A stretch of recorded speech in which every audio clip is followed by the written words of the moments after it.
دوسری بات میں نے یہ عرض کرنی تھی کہ موت ہر کسی کو آنی ہے، کوئی پتہ نہیں کب آ جائے۔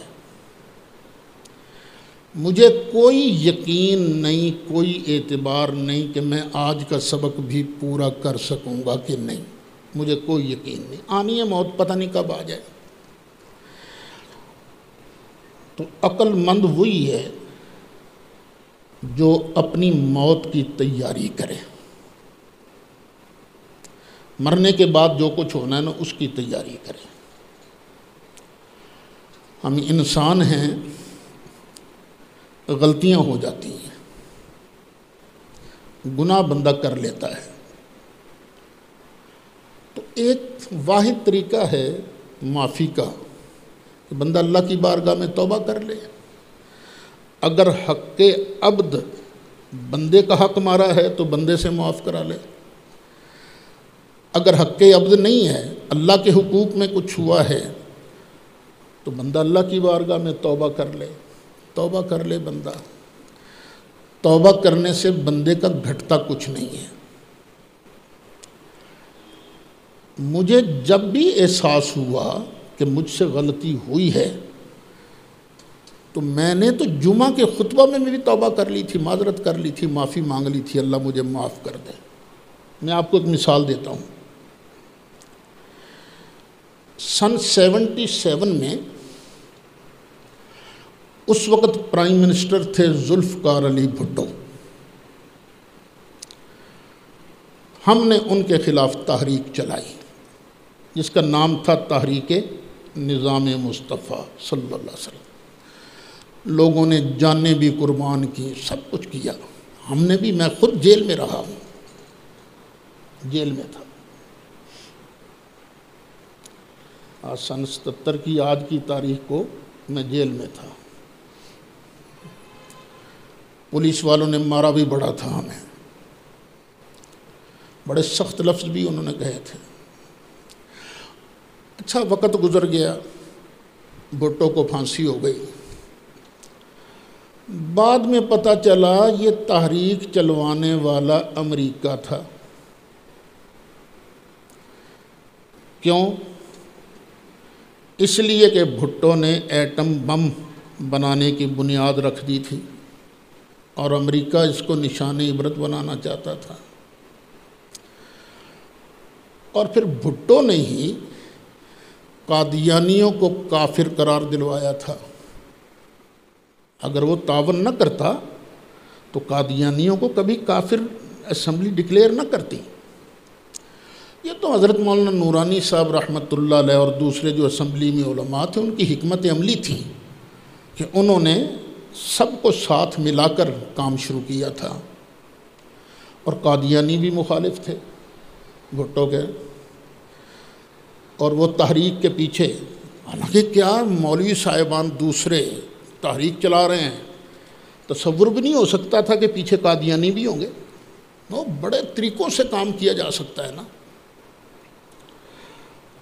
تو جب مجھے احساس ہوا تو میں نے جمعہ کے خطبہ میں سب لوگوں کو گواہ بنا کے کہا تھا گواہ بن جانا، مجھ سے غلطی ہوئی کہ میں اس تحریک کا حصہ بنا جس کے پیچھے امریکہ کے پیسے چل رہے تھے، ڈالر چل رہے تھے۔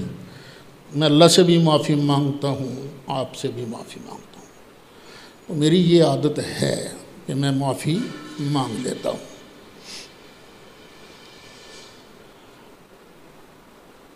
پھر وہ کچھ عرصہ پہلے مسئلہ نبوت چلا۔ الحمدللہ میں نے کسی موقع پر کوئی ضد نہیں کی، کسی موقع پر جو مجھے سمجھ آتا تھا میں نے وہی کیا۔ دوسرے علماء تو بات ہی نہیں سنتے تھے، بڑے علماء جو ہیں، اس کا تو مجھے افسوس رہے گا کہ کاش وہ بات سنتے، سناتے، سمجھاتے۔ پھر اللہ تعالیٰ نے خود ہی کرم کیا، میں رویا تھا اللہ کی بارگاہ میں، مزار شریف پر بھی حاضر ہوا، پھر اللہ کی بارگاہ میں رویا، رب العالمین وہ طریقہ تو سمجھا مجھے کہ میں اس کرائسس سے نکل سکوں۔ تو اللہ تعالیٰ نے وہ طریقہ سمجھا دیا۔ جب مجھے سمجھ آ گیا ہم نے وہ لکھ کر دے دیا۔ اس رجوع کرنے میں کوئی ہم نے آر محسوس نہیں کی۔ اور پھر بھی میرا اعلان ہے کہ اب بھی اگر کوئی کسر رہ گئی ہے باقی، تو یہ میرے استاد ہیں سید حسین الدین شاہ صاحب پنڈی والے، اللہ ان کا سایہ سلامت رکھے، اور کراچی میں مفتی منیب الرحمن صاحب ہیں، ہماری تنظیم المدارس اہل سنت کے وہ صدر ہیں۔ وہ مجھے کہیں بھی تیری یہ غلطی ہے تو میں بحث بھی نہیں کروں گا، چپ کر کے سائن کر دوں گا۔ وہ توبہ کا کہیں گے تو توبہ کروں گا۔ توبہ کرنے سے بندے کا گھٹتا کچھ نہیں ہے۔ تو عرض یہ کر رہا تھا کہ غلطی ہو جائے تو بندے کو توبہ کرنی چاہیے۔ پھر ایک اور واقعہ ہوا تھا یہیں اسی جگہ، مسئلہ تھا اعانت و استعانت کا۔ تو گولڑا شریف کے تھے حضرت پیر سید نصیر الدین شاہ صاحب نصیر مرحوم۔ میں نے ان کے خلاف تقریر کی، وہ جو علمی اختلاف تھا میں نے بیان کیا اس کو۔ ظاہر ہے اس پر وہ گولڑوی حضرات نے ناراضی ہونا تھا، کون سا راضی ہونا تھا انہوں نے۔ سلسلہ چلتا رہا۔ مجھے کبھی احساس نہیں ہوا کہ میں نے کوئی غلط کیا ہے، بلکہ یہی سمجھتا رہا کہ ٹھیک ہے مسئلہ میں نے بیان کیا ہے۔ پھر شاید 2-2.5 سال پہلے اچانک صاحبزادہ نظام الدین صاحب جامی، اللہ ان کو سلامت رکھے، ان کا اچانک ٹیلی فون آ گیا۔ کیا حال ہے، ٹھیک ٹھاک ہو؟ میں گولڈے شریف تو بولنا پیا نا، میں بڑا خوش ہو گیا۔ میں کہا جی لنڈو ونڈا میں کی کرنا، تھوڑا ٹیلی فون آیا۔ خیر پہلے ٹیلی فون پر باتیں ہوتی رہیں۔ پھر شاید پچھلا سال تھا، 11 محرم کو وہ خود یہاں تشریف لے آئے، خود۔ ویسے ہمارا اور ان کا تو مقابلہ ہی کوئی نہیں نا، کوئی مقابلہ نہیں ہے، ہم تو کمزور لوگ ہیں۔ لیکن کئیوں کے اندر ظرف بڑا ہوتا ہے۔ وہ آئے، ملے، بیٹھے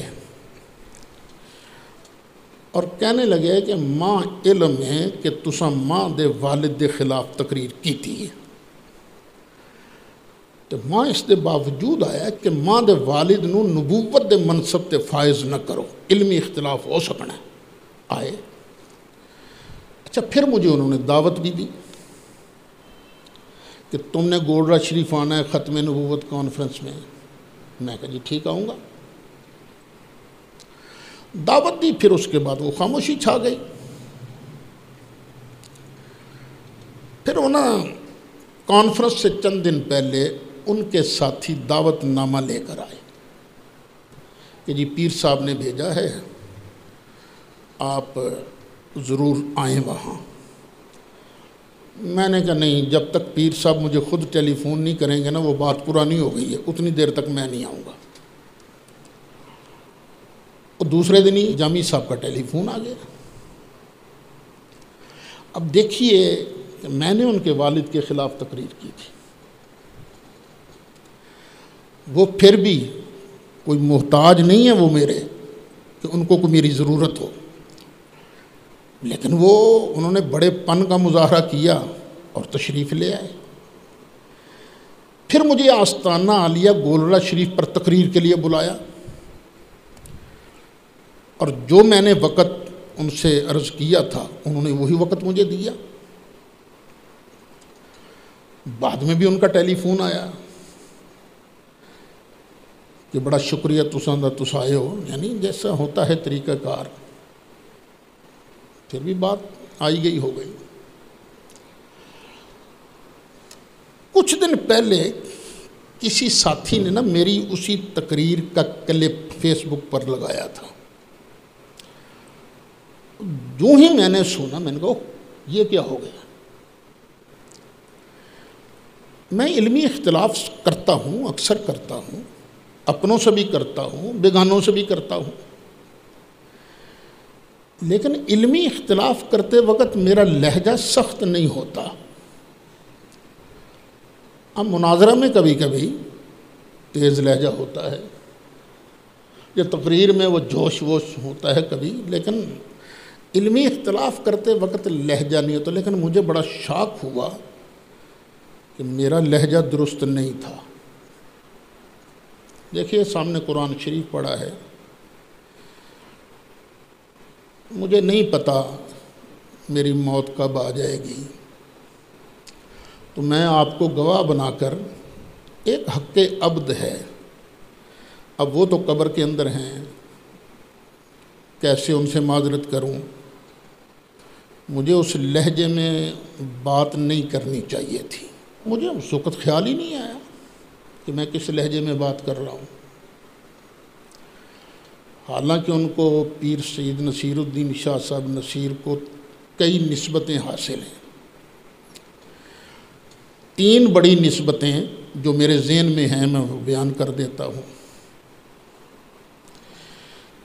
ایک تو وہ سید عالم صلی اللہ علیہ وسلم جن کا میں اور آپ کلمہ پڑھ کر مسلمان بنے ہیں، مسلمان ہیں، ان کی اولاد میں سے ہیں. دوسرا پھر سرکار کی اولاد جو ہے، سرکار کی ذریت، اس کی کئی شاخیں ہیں. دوسری ان کو نسبت یہ حاصل ہے کہ وہ سرکار غوث اعظم محبوب سبحانی قطب ربانی حضرت شیخ سید عبد القادر جیلانی رحمۃ اللہ علیہ آپ کی اولاد میں سے ہیں. اور تیسری نسبت یہ ہے جو مجھے معلوم ہے، اور بھی نسبتیں ہوں گی. تیسری نسبت یہ ہے کہ وہ حضرت اعلیٰ گولڑوی حضرت پیر سید مہر علی شاہ صاحب رحمۃ اللہ تعالی علیہ کے پڑپوتے ہیں. یہ کتنی نسبتیں حاصل ہیں ان کو. تو میں پورا حق ابد تو ادا نہیں ہو سکتا، لیکن آپ کو گواہ بنا کر میں کہتا ہوں کہ مجھے اس لب و لہجے پر بڑا افسوس ہے. میں اللہ کی بارگاہ میں معافی مانگتا ہوں، اللہ تعالیٰ مجھے معاف فرمائے. اور جن گولڑوی حضرات کا جس کا بھی دل دکھا ہے، ان سے بھی گزارش ہے کہ وہ بھی معاف کر دیں. اللہ بھی معاف کرنے والا ہے، آپ بھی معاف کر دیں. اب دیکھیے میں نے اللہ کی بارگاہ میں توبہ کی ہے، معافی مانگی ہے. میرا کچھ بگڑ گیا ہے؟ کچھ نہیں بگڑا. میرا کیا بگڑا ہے؟ اور اسی طرح میں اپنے اس چھوٹے برخوردار سے ہاتھ جوڑ کے کہتا ہوں، خدا کے لیے ضد نہ کر، نہ ضد نہ کر. یہ بہت بڑی بارگاہ ہے جہاں آپ نے ہاتھ ڈال دیا ہے.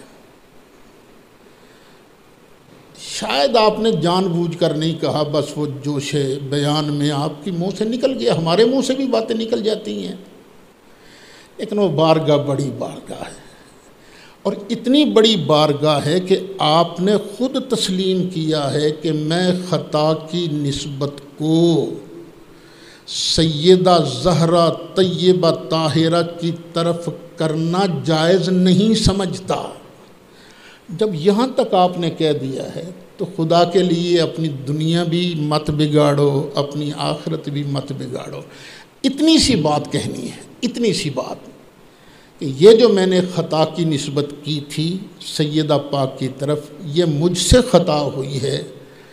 اللہ تعالیٰ مجھے معاف فرمائے. میں اس کی بارگاہ میں توبہ کرتا ہوں. بس اتنی بات ہے. یہ آواز ان تک پہنچے گی، میں ان کو پیغام دے رہا ہوں.